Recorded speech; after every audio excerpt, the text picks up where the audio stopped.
जय श्री कृष्णा, राधे राधे। आप सभी को आने वाले कार्तिक मास की ढेरों हार्दिक शुभकामनाएं। आज हम बात करने जा रहे हैं कार्तिक मास के महत्व, इसकी शुरू और समाप्ति तिथि तथा इस पवित्र महीने में किन नियमों का पालन करना चाहिए और किन बातों से बचना चाहिए। कार्तिक मास को पुण्य और भक्ति का राजा कहा जाता है, तो आइए जानते हैं इसके बारे में विस्तार से। सबसे पहले जानेंगे कार्तिक मास कब से शुरू होगा और कब तक है। कार्तिक मास हिंदू पंचांग का 8वां महीना है और इसे धर्म, तपस्या तथा पुण्य कर्मों के लिए सबसे श्रेष्ठ माना गया है।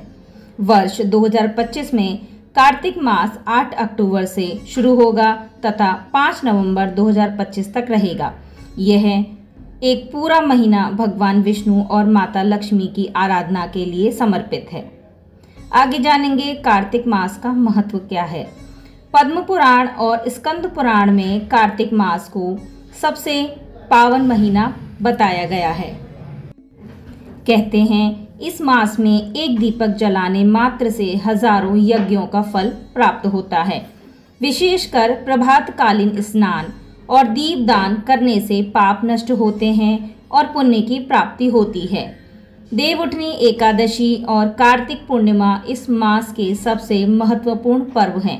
कार्तिक मास में ही गोवर्धन पूजा, आंवला नवमी, भीष्म पंचक और देव दिवाली जैसे त्योहार आते हैं। मान्यता है कि जो मनुष्य कार्तिक मास में नियम पूर्वक तुलसी के सामने दीपक जलाता है वह विष्णु लोक को प्राप्त करता है। आगे जानेंगे कार्तिक मास में क्या करें। स्नान का महत्व। ब्रह्म मुहूर्त में स्नान करने से तन और मन दोनों पवित्र होते हैं। यदि संभव हो तो गंगा स्नान या गंगा जल मिलाकर स्नान करें। भगवान विष्णु की पूजा। तुलसी पत्र, दीपक और गंध से श्री हरि की पूजन जरूर करें। दीपदान। रोज शाम को तुलसी या मंदिर में दीपक अवश्य जलाएं। यह पितरों और देवताओं दोनों को प्रिय है। दान और पुण्य। अन्न, वस्त्र, तेल, तिल, दीपक और गौ सेवा का विशेष महत्व है। पाठ और भजन। श्रीमद् भगवद गीता, विष्णु सहस्रनाम, श्री रामचरितमानस और गोविंद नाम स्मरण का विशेष फल मिलता है। एक समय भोजन। सात्विक भोजन करें और संभव हो तो एक ही समय भोजन करें। त्योहारों का पालन। गोवर्धन पूजा, आंवला नवमी और देवउठनी एकादशी के व्रत अवश्य करें। आगे जानेंगे कार्तिक मास में क्या ना करें। सबसे पहले मांस, मदिरा और नशा। इनका सेवन इस पवित्र मास में पाप का कारण बनता है। प्याज, लहसुन का त्याग। शास्त्रों में इसे तामसिक बताया गया है। तुलसी दल का अपमान। रात में संक्रांति के समय और रविवार को तुलसी दल न तोड़ें। चुगली, झूठ और क्रोध। कार्तिक मास में आत्मसंयम और साधना का महीना है। इसमें झूठ, चुगली और क्रोध से बचना चाहिए। अधिक नींद और आलस्य। प्रातः काल उठकर स्नान पूजन करना अनिवार्य होता है। इस मास में अत्यधिक नींद लेना और आलस्य करना मनाही है।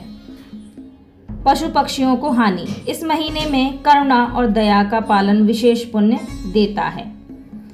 आगे जानेंगे कार्तिक मास से जुड़ी मान्यता कथा के रूप में।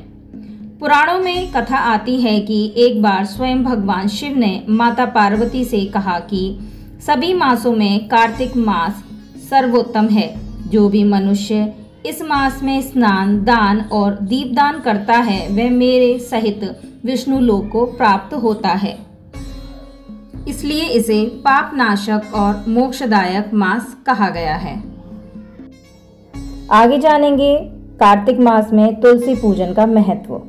हिंदू पंचांग के अनुसार कार्तिक मास अत्यंत पवित्र और शुभ महीना माना गया है। इस महीने में भगवान विष्णु की विशेष पूजा का विधान होता है और तुलसी पूजन का महत्व बढ़ जाता है। तुलसी जी को भगवान विष्णु की प्रिय बताया गया है और कहा गया है कि तुलसी के बिना भगवान विष्णु की पूजा अधूरी मानी जाती। कार्तिक मास में तुलसी के नीचे सुबह व शाम दीपक प्रज्वलित करना बहुत श्रेष्ठ माना गया है एवं सुबह के समय तुलसी जी के नीचे साफ सफाई जरूर करें तथा देसी घी का दीपक सुबह एवं शाम प्रज्वलित जरूर करें। तो मित्रों, कार्तिक मास केवल धार्मिक पर्व नहीं बल्कि आत्मशुद्धि और भक्ति का समय है। यदि आप इस मास में नियम पूर्वक भगवान विष्णु की भक्ति करते हैं, दीप जलाते हैं और सात्विक जीवन जीते हैं तो आपके पाप नष्ट होकर जीवन में सुख, शांति और समृद्धि आती है। अगर यह वीडियो आपको उपयोगी लगी हो तो इसे लाइक, शेयर और सब्सक्राइब करना ना भूलें और कमेंट बॉक्स में हरि बोल जरूर लिखें। तो मैं मिलती हूँ आपको अगली वीडियो में अगली कथा या जानकारी के साथ। तब तक के लिए जय श्री राधे, जय श्री हरि विष्णु।